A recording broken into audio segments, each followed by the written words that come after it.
Here's what's coming up in this episode of the Summit for Wellness podcast. Celiac disease is an autoimmune disease.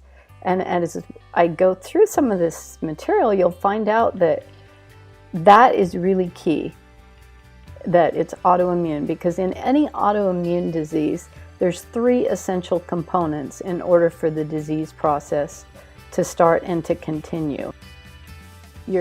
The lining of your intestine gets leaky and things get out into the bloodstream that don't belong in there, so the immune system looks at those bigger pieces of proteins and says, hey, those are foreigners and I need to attack. So it launches an attack, and as that attack continues, then the immune system goes haywire and develops antibodies to the body's own tissue. Center study, a large one in the US, found that 60% of children and 41% of adults diagnosed had no symptoms. So that's where I think it's really important to do screening in those at-risk populations. And if you've got, this is really a broad, bold statement, but if you've got anything going on that's inflammatory and that the doctors are calling idiopathic, meaning there's no known cause, suspect celiac disease or gluten sensitivity. Welcome to the Summit for Wellness podcast, where we help you climb to the peak of your health. And now, here is your host, Brian Carroll.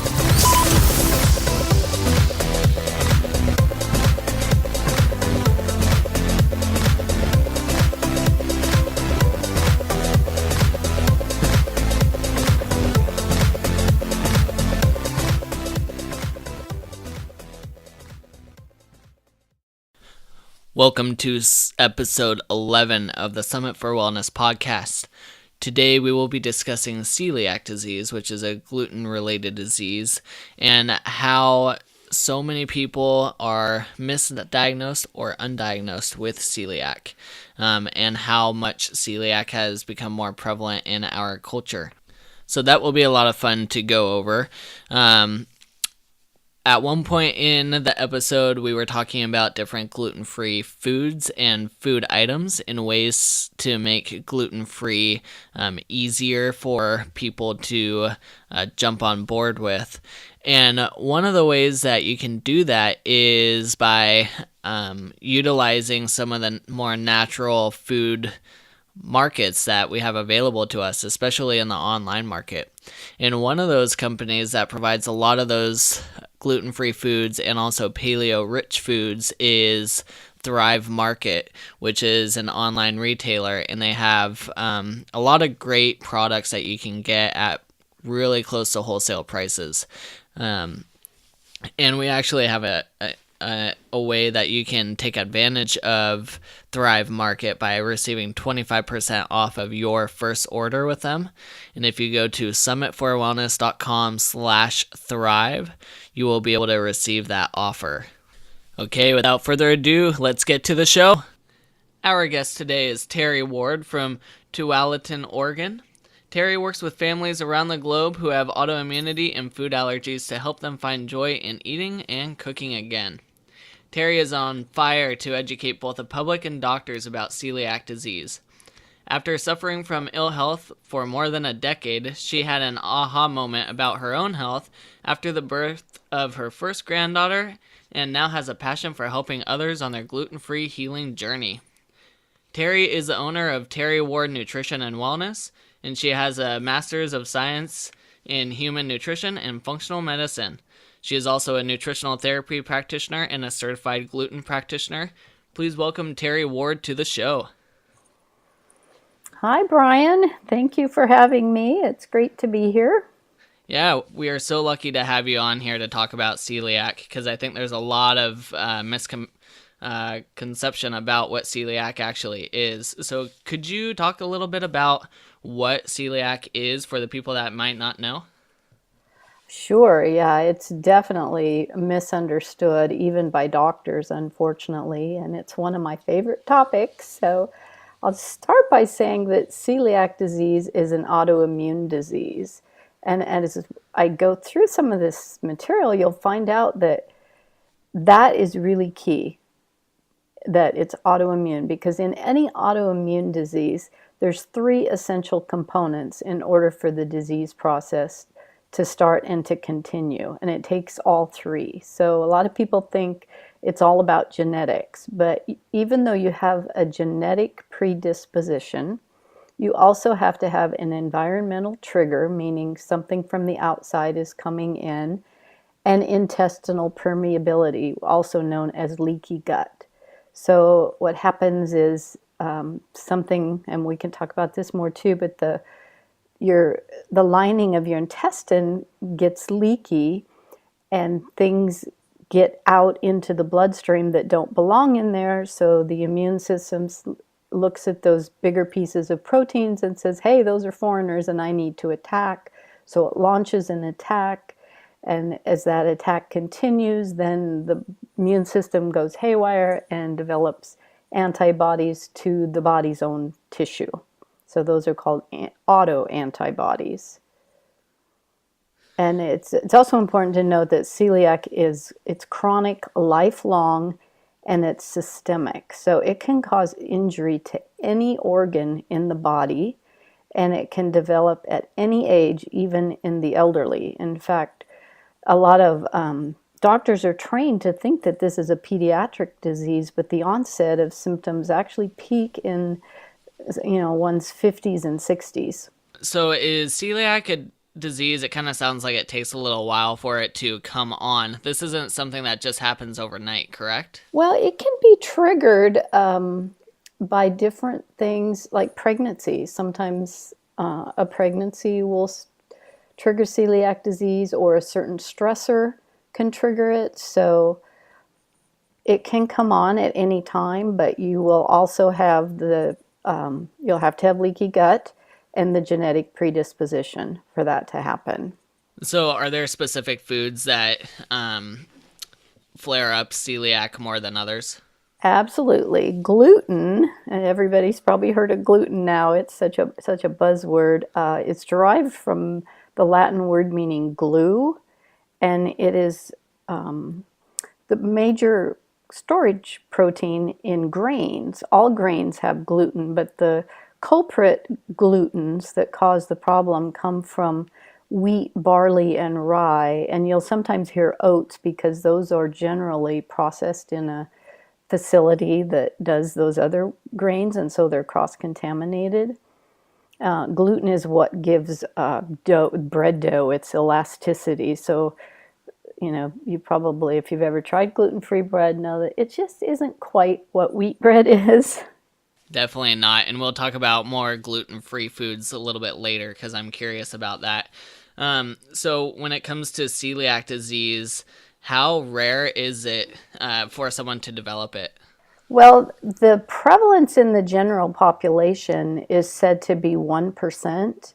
I'm not so sure it's that low, but we can talk about the other gluten-related disorders, and the prevalence of those is higher. It's important to remember that the prevalence in certain populations is a heck of a lot higher than 1%. So when someone goes into a doctor presenting with conditions, they're in a whole different group. They're not the general population. And if you've got a first-degree relative or even a second-degree relative, if you've got type 1 diabetes or children with short stature, osteoporosis, the prevalence in those populations can be as high as 55.5%, and that's on the table 2 on my website. It's terriward.com/celiac disease with no space between celiac and disease. But yeah, there's a table that shows all the different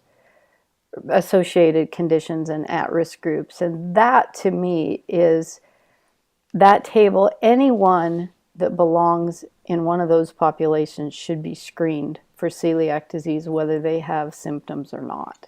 Is celiac more common now than, let's say, 50 years ago, or is it about the same? Oh, it has increased 4 times in the last 50 years. So it's 4 times higher. Do you have any idea why that would be?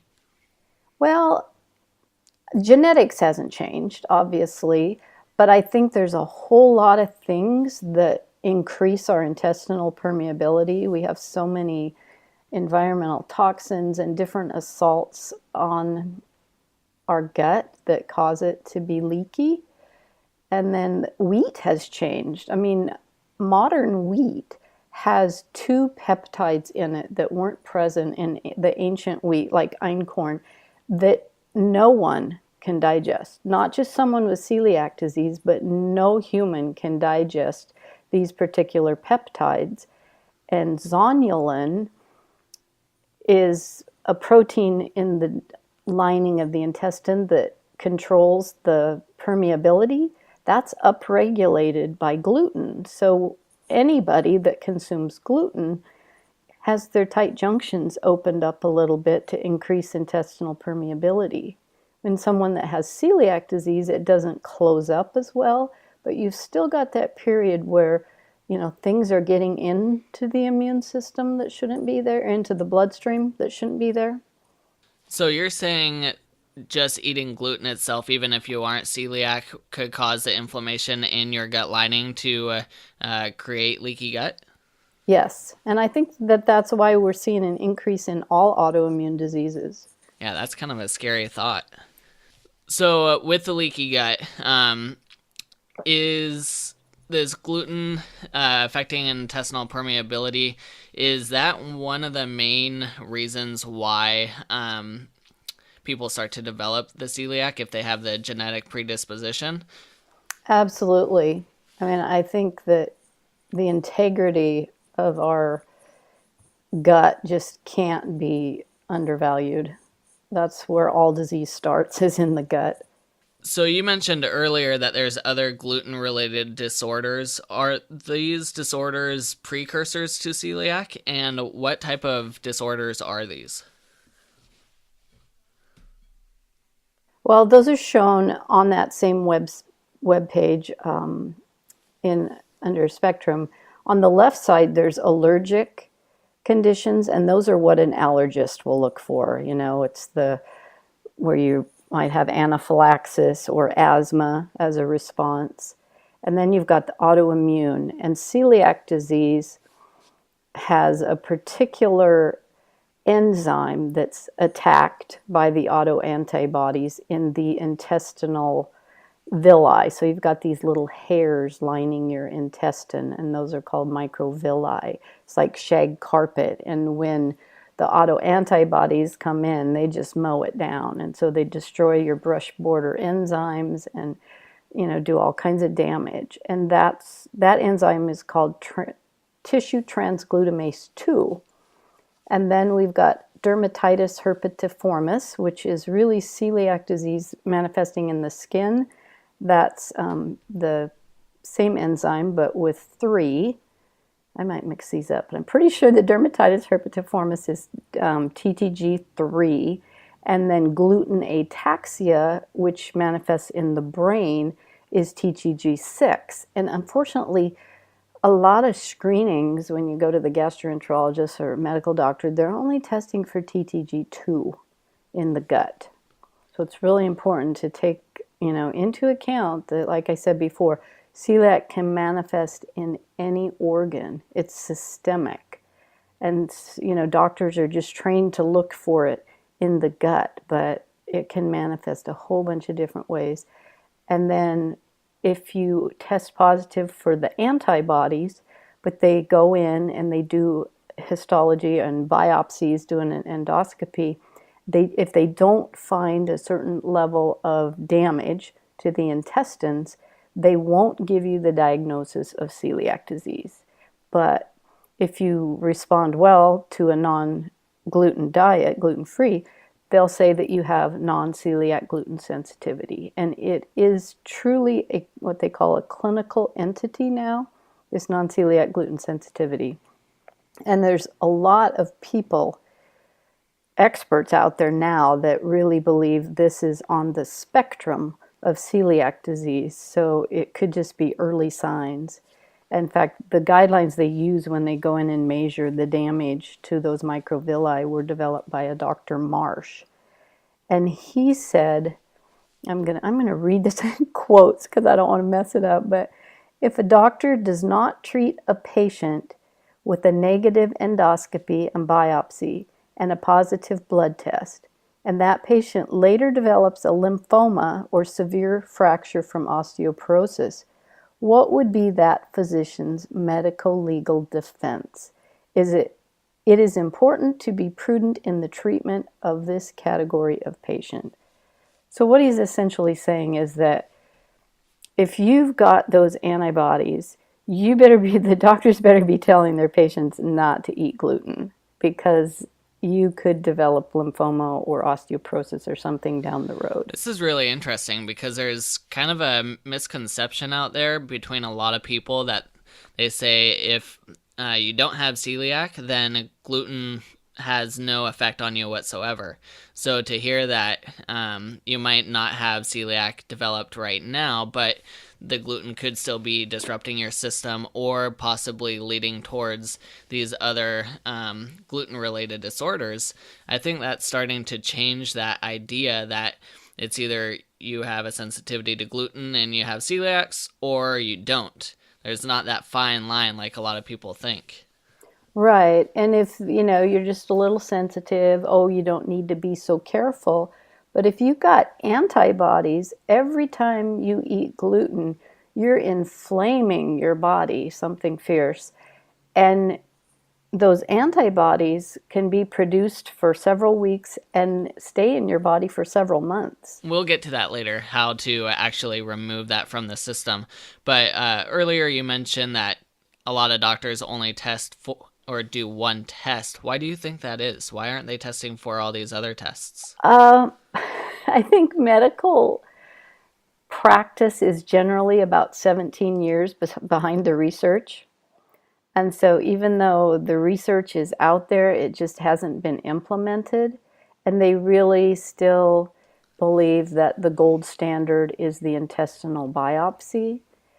But that kind of gets my skin. When I first started researching, I was so anti-biopsy that I just thought they didn't have any use, because there are blood tests now, some of which aren't really being used like they could be, that are much more valid and accurate than the biopsies. Because when you go in and take a biopsy, the literature says you should take 4 from the duodenum and 2 from the bulb, and I know for a fact that that's not always done in practice. There's some that take a little more, but there's a big health organization here in Portland that only takes 2, and I just sent a client to a doctor who only did 1 from the duodenum and 1 from the antrum, which is, the duodenum is the upper part of the small intestine, and the antrum is actually the lower part of the stomach.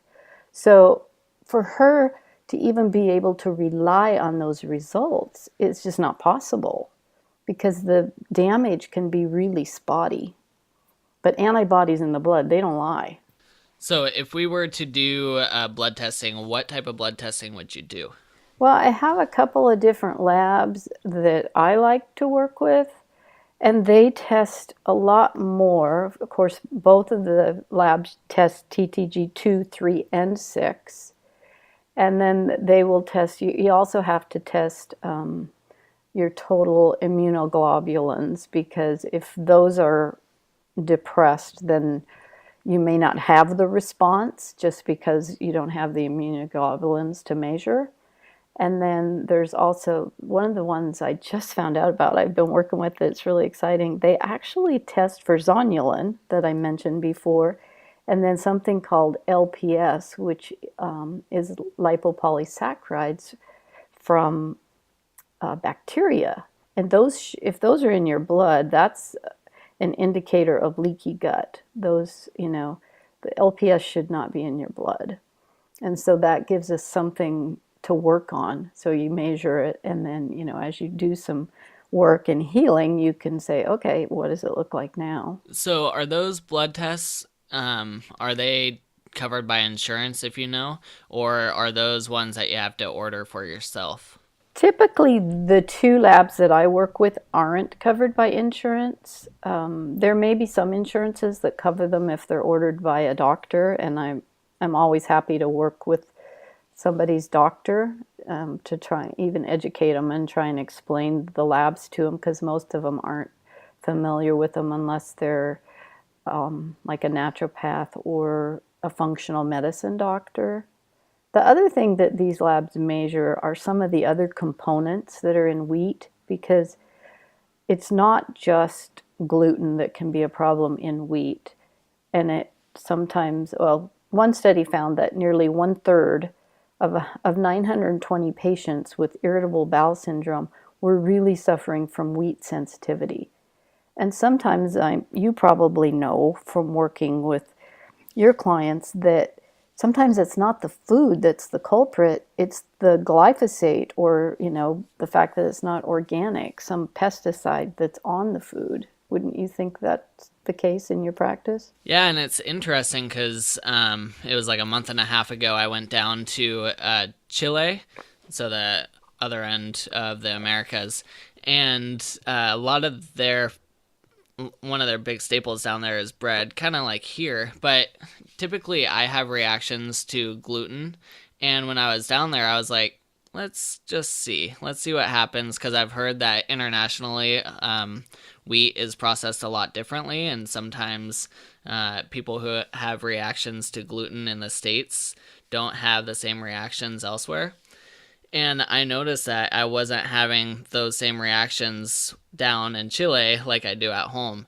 And so it was really interesting to see just firsthand how much different a food could be, even though it's still containing gluten. That's a very good point. I've heard a lot of people say they can go to Europe and eat bread, but when they come back, they can't. And, when we think about our ancestors, wheat was stored for long periods of time, and sometimes it fermented accidentally, but a lot of times, it was made into sourdough, and so it was not only just a different variety of wheat, but it was prepared differently. And that might also explain, the increase in celiac disease and other aspects of that. Yeah, I would assume so. Mm-hmm. So, is celiac more common in the States than elsewhere in the world? I don't know for sure. I believe it is, but I can't say for sure. What type of symptoms would you be looking for when you are trying to refer someone out to get some blood testing done? Oh gosh, they're all over the place. Because I think that's why, well, if we look at, the fact that more than 80% of those with celiac remain undiagnosed, and it takes them, up to a decade or so to get diagnosed. We have to look at why are doctors misdiagnosing and missing the diagnosis. I think it's just because it can present in so many different ways. They're trained to look at, the classical celiac symptoms of abdominal pain, diarrhea, malnutrition, vomiting, and acid reflux, in children, failure to thrive, and muscle wasting, that kind of thing. But it can manifest anywhere. I think I have a table. I do. There's table 1 on that page with extra-intestinal, meaning outside the intestine, and ways that celiac can present. And, typically doctors aren't educated in that, but a multi-center study, large one in the US, found that 60% of children and 41% of adults diagnosed had no symptoms. So that's where I think it's really important to do screening in those at-risk populations. And if you've got, this is really a broad, bold statement, but if you've got anything going on that's inflammatory and that the doctors are calling idiopathic, meaning there's no known cause, suspect celiac disease or gluten sensitivity, because gluten sensitivity is very high inflammatory and it can settle anywhere in the body. It's pretty amazing how much better people feel if they take out gluten even for a couple weeks. Whether they have celiac or not, they just remove it from their diet. Right, and that's really important to bring up, because if you want to be tested, don't take it out, because the tests won't be accurate if you're not regularly eating gluten. And some doctors aren't aware of that. I sent a client in who wasn't eating gluten, and the doctor went ahead and drew her blood anyway, and I just wanted to kind of scream. But, there was a survey of 130 family physicians that revealed almost 73% of them felt they hadn't been given adequate training in autoimmune disease, and 57% they said they'd only had 1 or 2 lectures on autoimmune disease in medical school. So, it's understandable that it's being missed, but it's not acceptable to me. We've got to get out there and, educate people, and I want to educate doctors too that are willing to learn. Because it's just sad when, sometimes patients, if they're misdiagnosed or it's just they're considered crazy, so they put them on antidepressants or immunosuppressants, and it's sad. That's one of the scary things, that so many doctors feel like they haven't had enough training in that, because you said earlier that it could take up to a decade for people to get diagnosed, and to have an autoimmune disease for that long and go undiagnosed, that's really tough on your body. Yeah, because in that period of time, it's likely you're going to have more than one autoimmune disease developing. And it usually takes several doctors too before you figure it out. So it's pretty sad. I do want to say that I will guide people through these tests and run them for them, but I don't diagnose celiac disease. I will send you to your doctor with the lab results, and you can discuss if you want a diagnosis in your chart with them. I work with helping you give your body what it needs to support the healing, and through a gluten-free diet. So you mentioned how if it's taken over 10 years for celiac to be diagnosed, then a lot of times multiple autoimmune issues pop up within that time because you just haven't addressed the issue. Do you think that this sensitivity to gluten could be one of the main causes for a lot of autoimmunity? And do you think this is an area that should be explored more? Well, I definitely think the upregulation of zonulin, making that gut leakier, is probably a contributing factor. But there's so many other things too, and I can kind of get into that later about, how to heal the gut, because added sugars and refined carbohydrates, alcohol, blood sugar imbalance, microbial infections, and certain medications, stress, excess exercise, all of those things can make the gut leakier. And I think, we're seeing a whole lot more of those than we did years ago. So do you want to jump right in and start talking about some ways that people could help themselves out with avoiding celiac, or to avoid the sensitivities to gluten? Well, again, the first step is, if you want to be tested, don't remove gluten. Contact me or someone else and get the test done. If you know you react to gluten and you're willing to be completely diligent about never eating it again, then maybe you don't need testing. But I always encourage people to be tested, because I think it makes them more committed. I was working with someone that said, I don't need a test. I don't need a biopsy. I know gluten bothers me, and I'm going to eliminate it 100%. And then the next thing I knew, she'd read on the internet that she could have celiac, or she had the antibodies. She'd had the TTG test. So it was pretty likely she had celiac. So she's eating sourdough bread because she read on the internet that that was okay.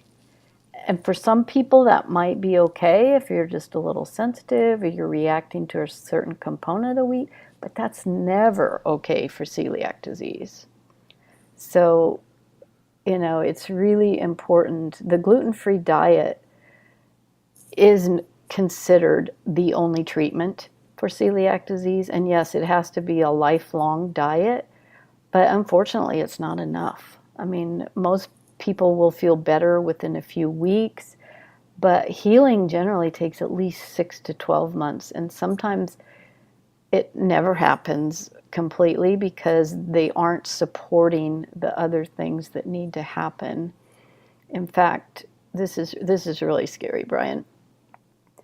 After the diagnosis of celiac disease, the risk of death goes up substantially.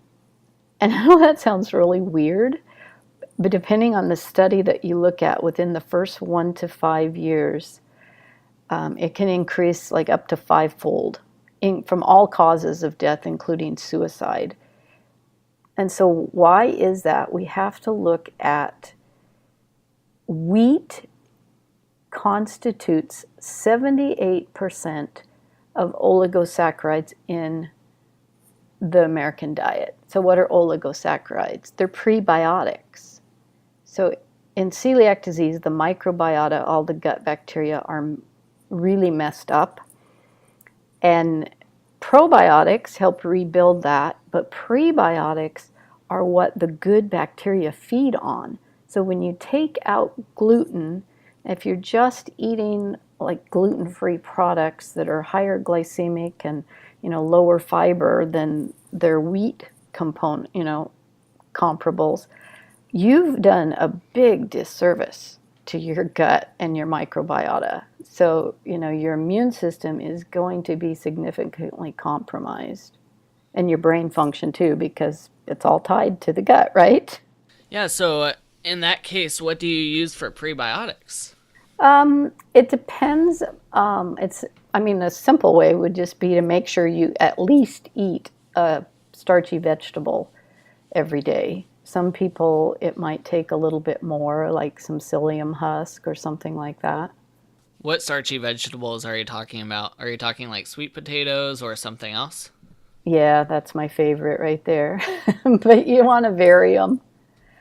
Parsnips, any root vegetable is going to have good inulin, which is also a prebiotic. What about squashes? Yeah, those are great. If people are on a gluten-free diet and that's not enough and you still need to work on the leaky gut, what are some things people could do for the leaky gut? Well, I like to use what they call the 5 R's of functional medicine. So you have to start by removing, and this is where I think it's really important to work with a professional or someone that knows what they're doing, because you'll just save yourself a ton of grief and time and doing it right and not trying to guess and wonder if Dr. Google is right. But the first thing is removing everything that inflames you, that initiates, an immune response in your body. There can be a lot of other foods because there's something like gluten is a protein, and when that gets out in your bloodstream, the immune system can actually see certain sequences of amino acids in that, and they see those same sequences in casein, which is a protein in milk, and in the thyroid gland. So you can get multiple attacks going on there. And so figuring out all of the things that you're sensitive, allergic, or intolerant to are important. Removing, stress and balancing your hormones. There's other things too. And then we have to replace, because celiac is a malabsorption issue. Then it's sometimes nice to work with your doctor too and get nutritional testing, because with malabsorption, you probably have nutrient deficiencies. And so we have to replace those nutrients, and we have to replace the fiber we talked about. Sometimes the digestive system needs more support, replacing enzymes, and then reinoculate is just the third R. So that's restoring the microbiota. There's certain strains that are important, and the prebiotics. And then the fourth one is repairing the gut and reducing the inflammation. There's some nutrients that you can use to really help that process along. And then rebalancing our restorative processes in the body, because you can imagine when you've been sick for that long and nobody's helping you, you're just a complete stressed out mess.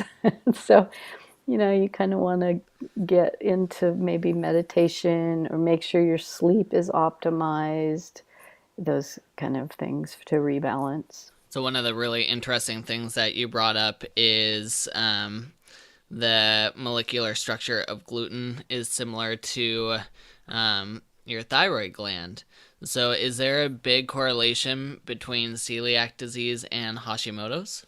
There is definitely big correlation. I see a lot of both in the same people, and the doctors, thank goodness, are finally waking up. Not all of them, but a lot of them are telling their Hashimoto's patients do not eat gluten under any circumstance because it really can damage the thyroid. Are these doctors also finding that the people with Hashimoto's might have undiagnosed celiac, or are they just saying remove the gluten regardless? Well, I think that there's a big risk there. I think like type 1 diabetes and Hashimoto's both, there's a big risk. They're associated, so it works both ways.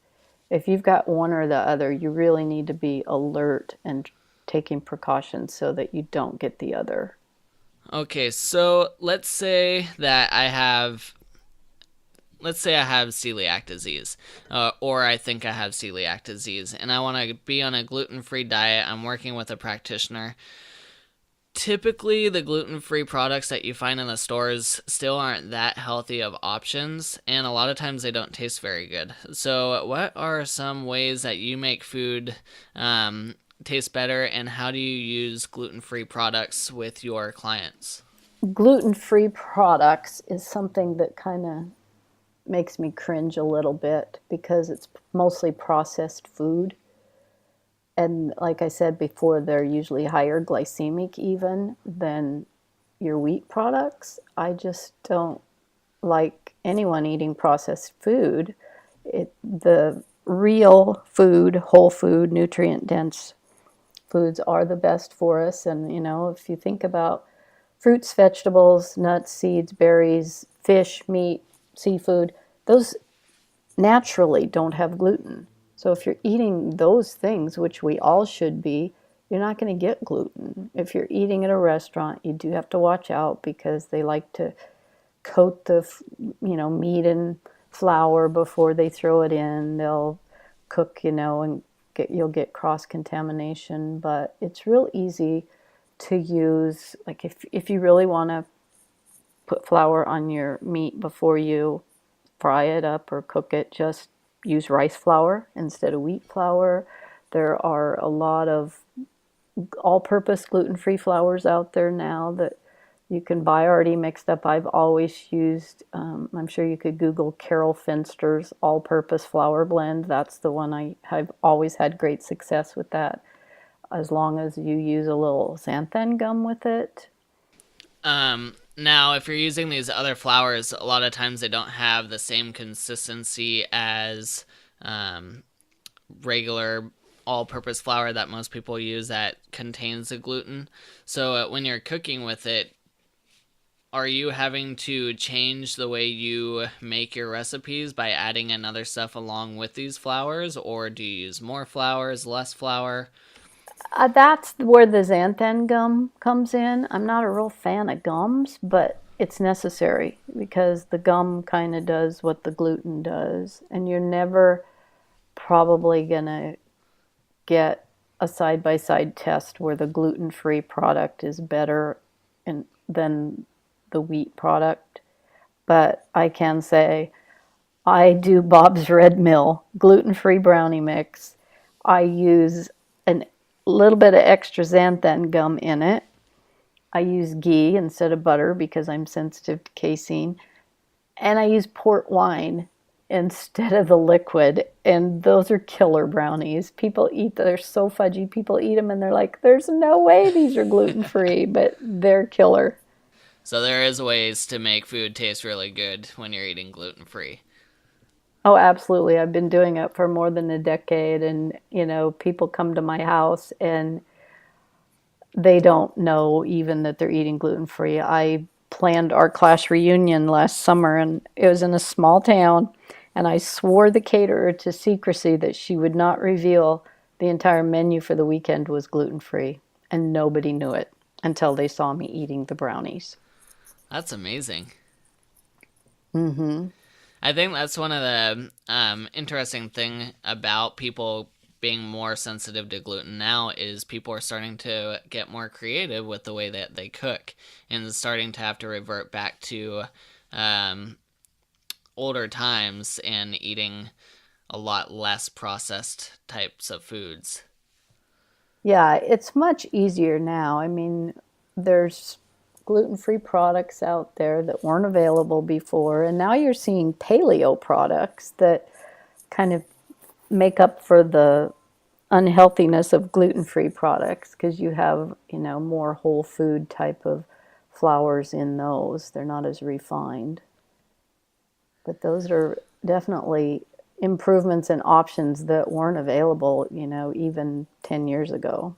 So do you have any other recommendations for people who maybe think that they're sensitive to gluten, might have celiac disease, or just overall aren't feeling very well and need some help? Well, I definitely think that you should you could do a test for a few days and see if you notice a difference, but then put it back in your diet if you want to be tested. Yeah, what I'd like to offer, I thought about just offering the testing, but it's so individual. I would like to offer a free strategy session to anyone who wants to talk about whether or not they think they need testing, what type of testing would be appropriate, just kind of develop a strategy on how they should proceed. Maybe they've already eliminated gluten and we can figure out what the best route is for them. But on that web page, if you go to the very bottom, there's a little plus sign for the toggle. If you open that up, you'll see that I'm offering $50 off coupon for any lab test that you do through me. It includes a consultation, and so basically the $50 off is coming off of that consultation, and then the free strategy session to help you decide how you want to proceed. And is that at terriward.com/celiac disease? Yes. Celiac disease, all one word. And Terri is TerriWard. Yes. Where else can people find you on the internet? Are you on any social media pages or? I am. I have a YouTube channel and a Facebook page. The Facebook page is facebook.com/Terri Ward Nutrition, and that's also the extension for my YouTube channel. Awesome, Terri. Well, thank you so much for coming onto the show. We appreciate all the information you brought forward about celiac disease, and hopefully we can start to shrink that number of 80% undiagnosed people or cases out there and hopefully get some more people the help that they need. Yeah, thanks for having me. I'm just so passionate about this because I don't think people realize that, celiac disease, if it's untreated, it will kill you. It may not say celiac disease on your death certificate, but it will cause something that is on your death certificate. So this is very serious. And not only will it kill you, it can also make your life leading up to that point just miserable. Yes, definitely. So there's help out there. And I'm here if someone wants my help. Thank you very much.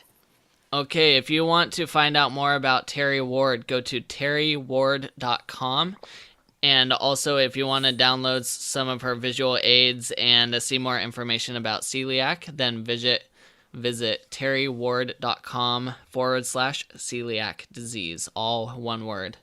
If you enjoyed this episode, then please subscribe to whatever podcast app that you are listening to. And if you are listening via iTunes, if you could go under the ratings and review and leave us a review, that would be extremely helpful so that we know what you guys like and what you guys don't like, and still be able to bring this show for you guys and keep providing these opportunities for you. And we will see you all next time.